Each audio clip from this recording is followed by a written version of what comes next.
बस हो गया। नमस्कार साथियों, आज मैं पुनः आपके बीच में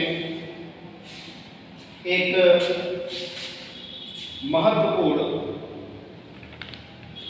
व्याकरण के प्रश्नों को लेकर के आपके बीच में आया हूं, जो बहुत सारे बच्चे जान नहीं पाते हैं।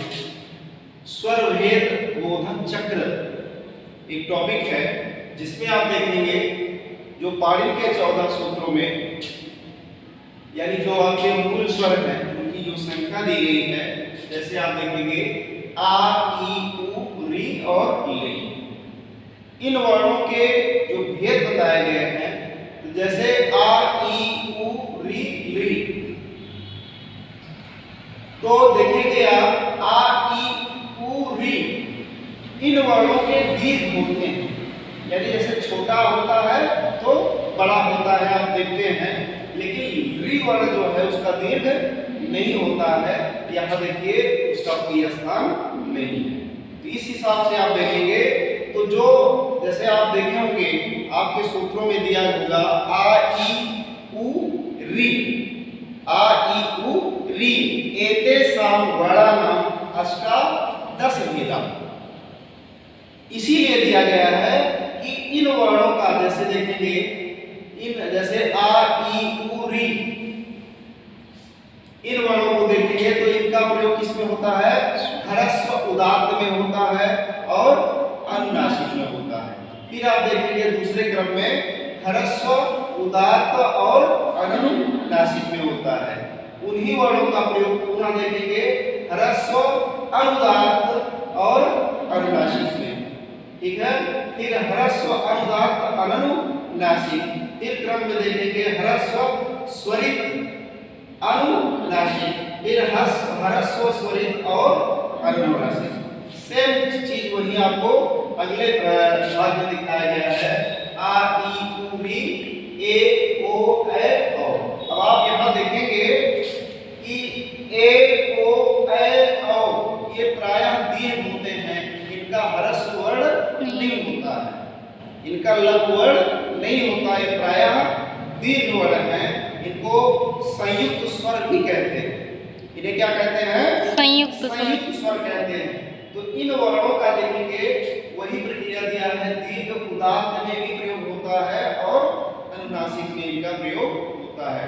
फिर जो है दीर्घ अनुदात्त और अनुनासिक में, फिर आप देखेंगे दीर्घ अनुदात्त अनुनासिक, फिर दीर्घ अनुदात्त अनुनासिक, फिर देखेंगे दीर्घ स्वरित अनुनासिक, फिर देखेंगे दीर्घ स्वरित अनुनासिक। फिर से वही आप देखेंगे तीसरे पार्ट में आ, ई, उ, री, ए, ओ, ए, औ। कहने का मतलब जो है स्वरों में आप देखेंगे ह्रस्व, दीर्घ और प्लुत होते हैं। ह्रस्व माने एक मात्रिक, दीर्घ माने द्विमात्रिक और प्लुत में त्रिमात्रिक। यानी ह्रस्व में हमको 1 गुना समय देना है, दीर्घ में 2 गुना समय देना है, प्लुत में 3 गुना, ठीक है। इससे प्लुत स्वर का प्रयोग होता है। वही चीज आप यहाँ पर देखेंगे, प्लुत उदात्त और अनुनासिक होता है। इन वर्णों का प्लुत उदात्त अनुनासिक होगा। फिर देखेंगे प्लुत अनुदात्त अनुनासिक, प्लुत अनुदात्त अनुनासिक, फिर देखेंगे प्लुत स्वरित अनुनासिक, फिर प्लुत स्वरित अनुनासिक। इस प्रकार से आप देखेंगे तो 6 भेद यहाँ पे, 6 कहने का मतलब आ, ई, उ, री, यहाँ भी आप देखेंगे आ, ई, उ, री, आ, ई, उ, री। इस प्रकार से इन चारों वर्णों के प्रत्येक वर्ण के 18 भेद होते हैं। प्रत्येक वर्ण नाम अष्टादश भेद। अब यहाँ देखेंगे वही यहाँ पे री है, इसका प्रयोग ह्रस्व में ही होता है, इसलिए यहाँ पे इसके 6 भेद हो गए। फिर आप जाएंगे अगले कॉलम में, यहाँ पे देखिए ली का जो स्थान है तो 6 6 कितने हो गए? 12। यानी ली वर्ण के कितने भेद होते हैं? 18 भेद होते हैं।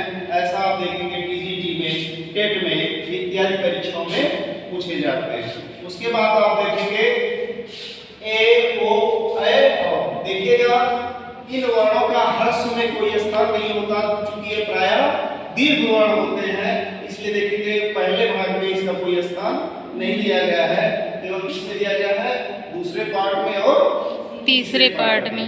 क्योंकि ये प्रायः दीर्घ होते हैं, जिनका दीर्घ में ही प्रयोग होता है। तो प्रत्येक वर्ण के कितने भेद हो गए, 12, यानी एक ए वर्ण का कितना भेद होगा, 12। ओ वर्ण के कितने भेद हो जाएंगे, 12। क्योंकि आप देखेंगे यहाँ पे 6 है और यहाँ पे, कहने का मतलब इनका प्रयोग जो है इस रूपों में होता है, दीर्घ उदात्त में होगा, दीर्घ और अनुनासिक प्रत्येक वर्ण के। इस प्रकार से जो है ए ओ ए औ के कितने भेद हो जाएंगे, 12 हो जाएंगे। ठीक है, धन्यवाद। नेक्स्ट क्लास में आपसे पुनः मिलेंगे।